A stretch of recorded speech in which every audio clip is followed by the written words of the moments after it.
Maligayang pagbabalik mga kasolid, Casimiro Butler update. Paul Butler kasado na ang laban sa world title fight.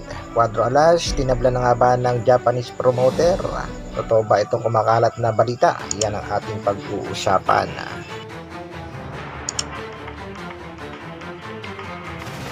Pero bago nga yan mga kasolid, update muna tayo sa standing ng Los Angeles Lakers.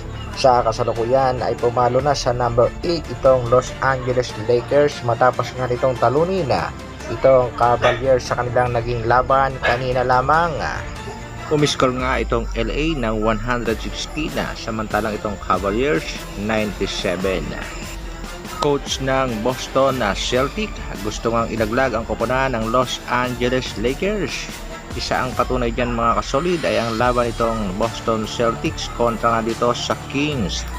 Sa fourth quarter nga mga kasolid, 5 minutes na lang naiiwan lamang ng 18 itong Boston Celtics, pero sa kagustuhan ng Celtics na mapapanalo ang Sacramento Kings, inilabas lahat ang kanyang mga key players hanggang umabot na lang ang score sa 101-100. Hindi nga nagtagumpay ang plano ng Boston Celtics na papanalunin ang Sacramento Kings. Samantala, isa nga sa mga rival ng ating pangbatong si Cuadro-Alas John Casimiro sa Bantamweight Division, ito nga ay si Paul Babyface Butler.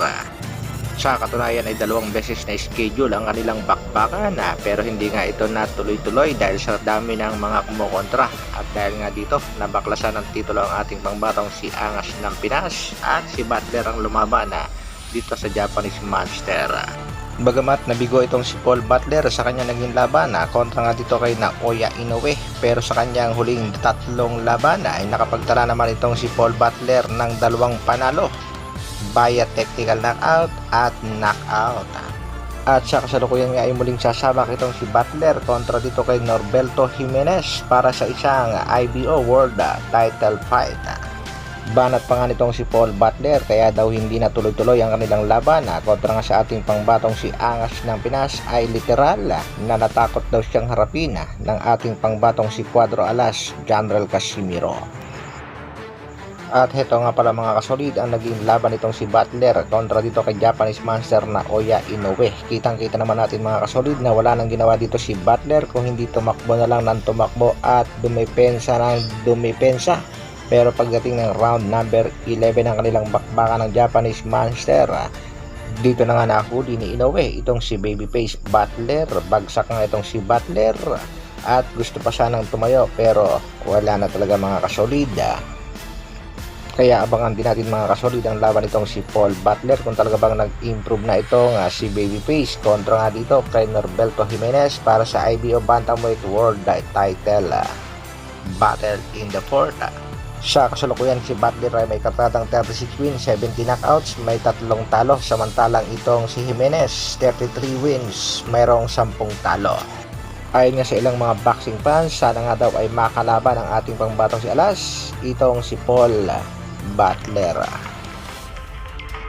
Sa kabilang balita naman mga kasolida, kumakalat nga ngayon ang isang chismis o balitang barbero na di umano'y tinabla na raw ang ating pangbatong si Alas ng mga Japanese promoter. At ang balitang ito nga mga kasolid ay galing sa Manny Pacquiao promotion na Mr. Sean Gibbons. Hindi po kay Gibbons galing ang balita, yan po ay galing dito sa kanyang tagatahol na si Mr. SB. At ito na nga po mga kaibigan, tablado na din ng promoter, kangkungan na talaga. Yan nga ang banat sa ating pangbatong si Cuadro-Alas General Casimiro ng tagatahol ni Gibbons. Dagdag pa nga nito mga kasolid ay wala na daw talagang laban ang ating nag-iisang Angas ng Pinas dahil ang gusto daw ng ating pangbato ay isang big fight at ang kaya lang daw ibigay ng mga Japanese promoter ay tune-up fight. Totoo kaya yan mga kasolid? Rest back naman ni Cuadro-Alas, it's my boy, 10 laban nila, 1 laban ko lang, kaya kalma lang kayo dyan.